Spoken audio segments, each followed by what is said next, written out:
সুপ্রিয় দর্শক, আসসালামু আলাইকুম। ইউটিউবে প্রথম লং ব্লগে আপনাদেরকে স্বাগত জানাচ্ছি। এতদিন আপনাদেরকে শর্ট ভিডিও উপহার দিতাম, আশা করি এখন থেকে লং ভিডিও পাবেন আমার এই চ্যানেলে। এখন চলুন চলে যাই সবাই মিলে মূল গল্পে। বিশ্বকাপ উপলক্ষে ভাতিজাদের উদ্যোগে বিরিয়ানির আয়োজন করা হয়। উদ্দেশ্য, বাড়ির সবাই মিলে একসাথে বিরিয়ানি খাবে এবং তারপর খেলা দেখবে। খেলার প্রতি আমার তেমন আগ্রহ না থাকলেও সবাই মিলে যেহেতু একসাথে বিরিয়ানি খাওয়া হবে, এটার সাথে আমি একমত। তবে রান্না বান্নার করার কথাও কিন্তু ছিল আমার ভাতিজাদের, কিন্তু তারা বাজার করে দিয়ে উধাও, যার ফলে ভাবিদেরকে এই কষ্ট করে রান্নার কাজটি করতে হলো। আর ইতিমধ্যে দেখতেই পাচ্ছেন রান্নার কাজ কিন্তু চলমান। কি কি ইনগ্রেডিয়েন্ট অ্যাড করা হলো তা তো অলরেডি দেখতেই পেলেন। মাংসগুলোকে ভালোভাবে কষিয়ে আর কিছুক্ষণের মধ্যেই চাল ঢেলে দেওয়া হবে। তারপর কিছুক্ষণ নাড়াচাড়া করে বিরিয়ানিটিকে দমে দেওয়া হবে। বিরিয়ানিটি রান্না করেছিলেন আমাদের ভাবি পিয়াসের আম্মু এবং সেই সাথে সহযোগিতা করেছিলেন বাড়ির অন্য সবাই। তবে রান্না শেষে বাতিজারা হাজির ক্রেডিট নেওয়ার জন্য। তবে লাভ নেই, আমি ছিলাম রাজসাক্ষী। তারপর স্বাদ নেওয়ার পালা।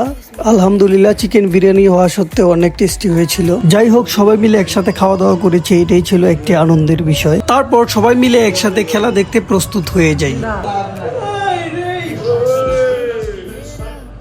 খেলা দেখতে দেখতে আমার প্রচন্ড ঘুম পায়, আর তাই তো আমি মাঝখানে কিছুক্ষণ ঘুমিয়ে নিয়েছিলাম। তবে খেলার উত্তেজনার কারণে আমার সেই ঘুমটা বেশিক্ষণ দীর্ঘস্থায়ী হয়নি। আর তার মাঝে আমার ছেলেরও ঘুম ভেঙে যায় সবার চিল্লাচিল্লিতে, এবং সেও আমাদের সাথে অ্যাড হয় খেলা দেখার জন্য। আর এটাই ছিল আমাদের বাপ ছেলের প্রথম একসাথে ওয়ার্ল্ড কাপ দেখা। সে খেলা বুঝুক আর না বুঝুক, সে খেলার মাঝখানে মেসি মেসি করে চিৎকার করছিল। তবে যাই হোক, এই ছিল আমাদের বিশ্বকাপ। আজ এখানেই বিদায় নিচ্ছি, দেখা হবে অন্য কোনো ভিডিওতে। সেই পর্যন্ত সবাই ভালো থাকবেন, সুস্থ থাকবেন।